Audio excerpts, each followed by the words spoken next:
Hello dear students, welcome to my classroom. আশা করি তোমরা সবাই ভালো আছো। তো আজকে আমরা কথা বলবো ইংলিশ গ্রামারের একটি গুরুত্বপূর্ণ topic, right form of verbs নিয়ে। তো রাইট ফর্ম অফ ভার্বসে যাওয়ার আগে চলো টেন্স নিয়ে একটা ছোট্টখাটো রিক্যাপ করে আসি। তো প্রিয় শিক্ষার্থীরা, ভার্ব যেটাকে আমরা সাধারণত ক্রিয়া বা কাজ বলে থাকি, অর্থাৎ সেই কাজটি বা ভার্বটি কখন হচ্ছে? প্রেজেন্টে, বর্তমানে, পাস্টে, অতীতে, না ফিউচারে অর্থাৎ ভবিষ্যতে। সেটাই মূলত হচ্ছে টেন্স। অর্থাৎ আমরা এখানে টেন্সকে বলতে পারি ক্রিয়ার কাল। এবার আমরা বরাবরই জানি যে টেন্স হচ্ছে মূলত তিন প্রকার: প্রেজেন্ট টেন্স, পাস্ট টেন্স এবং ফিউচার টেন্স, বর্তমান, অতীত এবং ভবিষ্যৎ। আবার এখানে প্রেজেন্ট টেন্সকে চার ভাগে ভাগ করা হয়েছে: present simple, present continuous, present perfect, present perfect continuous. সেইভাবে পাস্টকেও চার ভাগে, আবার ফিউচারকেও চার ভাগে ভাগ করা হয়েছে। এভাবেই মূলত এই তিনটাকে টোটাল 12 ভাগে ভাগ করা হয়েছে। তো এখানে সিম্পল মানে কি বোঝায়? সিম্পল মানে বোঝায় যে কাজটি একবারের হতে পারে, অথবা নিয়মিত কাজ, অথবা সাধারণ সত্য। যদি সেই কাজটি বর্তমানে হয়, অর্থাৎ বর্তমানের একবারের কাজ বা নিয়মিত কাজ বা সাধারণ সত্য, তাহলে সেটা হবে প্রেজেন্ট সিম্পল। আবার সেটা যদি অতীতের হয়, অতীতের একবারের কাজ বা নিয়মিত কাজ বা সাধারণ সত্য, তাহলে সেটা পাস্ট সিম্পল হবে। এবং যদি সেটা ভবিষ্যতের কোনো একবারের কাজ, নিয়মিত কাজ বা সাধারণ সত্য হয়, তাহলে সেটা হবে ফিউচার সিম্পল। তদ্রূপ কন্টিনিউয়াস মানে হচ্ছে চলমান। সেটা যদি বর্তমানে কোনো চলমান কাজ হয়, তাহলে আমরা বলতে পারি প্রেজেন্ট কন্টিনিউয়াস। যদি সেটা অতীতের কোনো চলমান কাজ হয়, তাহলে আমরা সেটা বলতে পারি পাস্ট কন্টিনিউয়াস। আর যদি সেটা ভবিষ্যতের কোনো চলমান কাজ হয়, তাহলে আমরা বলতে পারি ফিউচার কন্টিনিউয়াস। একইভাবে এখানে পারফেক্ট বলতে বোঝায় যেই কাজটি শেষ হয়ে গেছে কিন্তু ফল বা প্রভাব এখনো বিদ্যমান, এবং সেই কাজটি যদি বর্তমানের বোঝায় তাহলে হবে প্রেজেন্ট পারফেক্ট, যদি অতীতে হয় পাস্ট পারফেক্ট, আর যদি ফিউচারে হয় ফিউচার পারফেক্ট। এখানে আমরা শেষে দেখতে পাচ্ছি যে পারফেক্ট কন্টিনিউয়াস, অর্থাৎ পারফেক্ট কন্টিনিউয়াস হচ্ছে যে যে কাজটি শুরু হয়েছে এবং চলমান এবং তার ফলও এখনো বিদ্যমান, অর্থাৎ শুরু হয়েছে এবং এখনো চলছে, তাহলে আমরা সেটাকে বলতে পারি পারফেক্ট কন্টিনিউয়াস। এবং সেটা যদি বর্তমানে হয় তাহলে প্রেজেন্ট পারফেক্ট কন্টিনিউয়াস, অতীতে হলে পাস্ট পারফেক্ট কন্টিনিউয়াস এবং ফিউচারে হলে ফিউচার পারফেক্ট কন্টিনিউয়াস। তো প্রিয় শিক্ষার্থীরা, কিছুক্ষণ আগে আমি টেন্সের একটি ছোট্টখাটো রিক্যাপ দিয়ে আসলাম, যদিও আমি সেখানে কোনো ধরনের উদাহরণ দিইনি বা বিস্তারিত আলোচনা করিনি, কারণ আমার এই ভিডিওর মেইন গোল হচ্ছে রাইট ফর্ম অফ ভার্বস নিয়ে।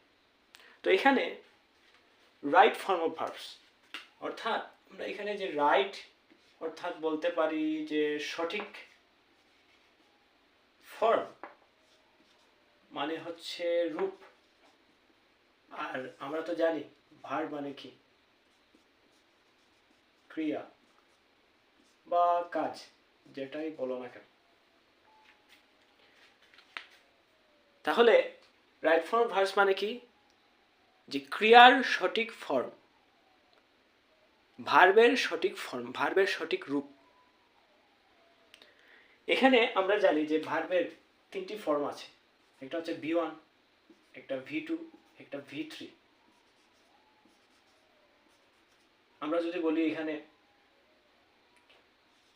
গো, যেটার V2 হবে ওয়েন্ট, আবার V3 হবে গন।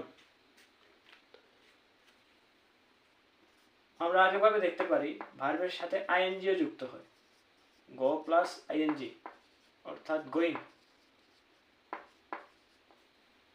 তো আমরা সাধারণত ভার্বের এই ফর্মগুলো দেখতে পারি। তো তোমাদের কাছে একটা রিকোয়েস্ট, তোমরা যারা এই রাইট ফর্ম ভার্বসের ভিডিওটি দেখছো তাদের অবশ্যই আগে ভার্ব সম্বন্ধে পূর্ণ জ্ঞান থাকা লাগবে এবং ভার্বের ফর্মগুলো সম্বন্ধে তোমাদের নলেজ থাকা লাগবে।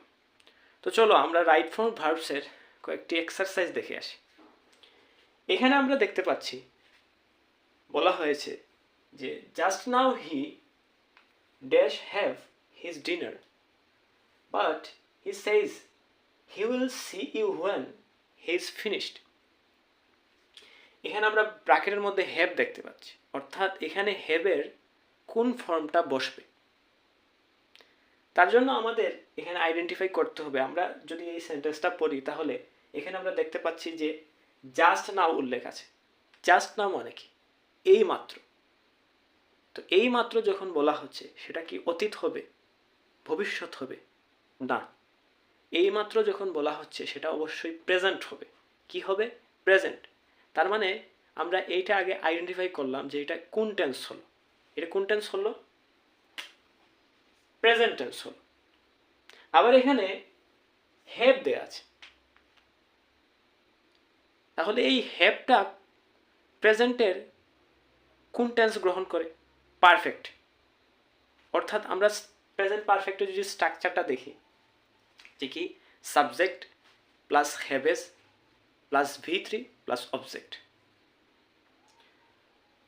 তাহলে এখানে আমরা জাস্ট নাও দেখে বুঝতে পারলাম যে এটা আছে প্রেজেন্ট টেন্সে এবং এখানে যেহেতু হ্যাভ আছে তাহলে এটা যাবে পারফেক্টে। তার মানে এটা হবে প্রেজেন্ট পারফেক্ট। যদি প্রেজেন্ট পারফেক্ট হয় তাহলে স্ট্রাকচার অনুযায়ী আমরা এখানে দেখব যে সাবজেক্টের সাথে হ্যাভ অথবা হ্যাজ হবে। তাহলে এখানে সাবজেক্ট কি আছে? হি আছে, যেটা হচ্ছে সিঙ্গুলার ফর্ম। তাহলে এই হিটা হ্যাজ গ্রহণ করবে। আমরা এখানে লিখতে পারি হি হ্যাজ।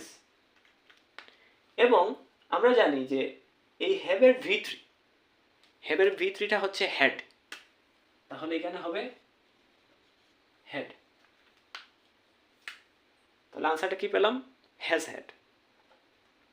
তোমাদের অবশ্যই এই যে এক্সপ্লেনেশনগুলো দেয়া আছে এগুলো মুখস্থ করতে হবে। আমরা যদি পরবর্তী বাক্যে একটু যাই, পরবর্তী বাক্যে যাওয়ার আগে এই এক্সপ্লেনেশনটা আমরা একটু পড়ি। আমরা সবাই জানি যে বিফোর অর্থ আগে, বিফোর অর্থ আগে। তাই বিফোর যদি কোনো সেন্টেন্সের মধ্যে আমরা দেখতে পাই তাহলে বিফোর অর্থ আগে, তাই আগে হবে পাস্ট পারফেক্ট এবং পরে হবে পাস্ট সিম্পল। বিফোর অর্থ আগে, তাই আগে হবে পাস্ট পারফেক্ট এবং পরে হবে past simple.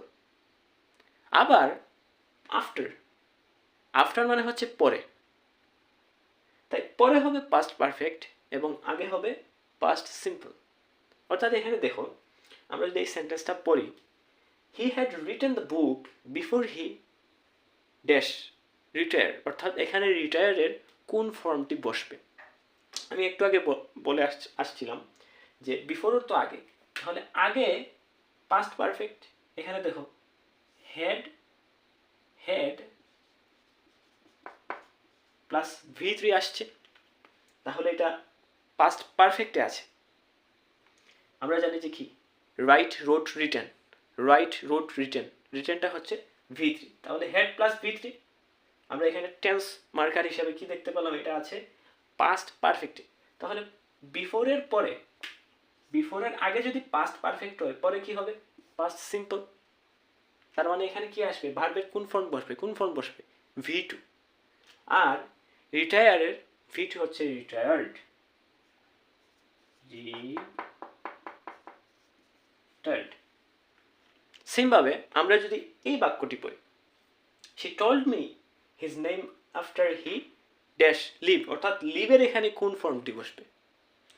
V1 V2 V3 না ভার্বের সাথে ING যুক্ত হবে? এবার এখানে খেয়াল করো, আফটার, আমি বলেছিলাম যে এইটা তোমাদের মাথায় থাকতে হবে। আফটার অর্থ পরে, তাহলে আফটার অর্থ যদি পরে হয় তাহলে পরে কি হবে? পাস্ট পারফেক্ট, আর আগে হচ্ছে পাস্ট সিম্পল। তাহলে এখানে আমরা দেখতে পাই যে টোল্ড, অর্থাৎ এখানে V2 আছে, তাহলে এটা পাস্ট সিম্পলে আছে, কোনো সমস্যা নেই। আফটারও তো পরে, তাই এখানে লিভের পাস্ট পারফেক্টে কি আসে?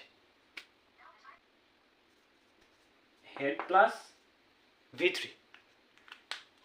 আমরা দেখেছি যে প্রেজেন্ট পারফেক্টে আসে হ্যাভেস প্লাস V3, তাহলে পাস্ট পারফেক্টে ওই হ্যাভেস বাদ দিয়ে শুধু হেড চলে আসবে, হেড প্লাস V3। তাহলে আমরা এখানে কি বলতে পারি যে হেড, আনসারটা কি হবে? হেড আর V3, লিভের V3 হচ্ছে লেফট। তো প্রিয় শিক্ষার্থীরা, এই ছিল আমার রাইট ফর্ম ভার্বসের উপর প্রথম ভিডিও। তো পরবর্তীতে আমরা এইভাবে আরও অনেক গুরুত্বপূর্ণ এক্সারসাইজ করব। ধন্যবাদ।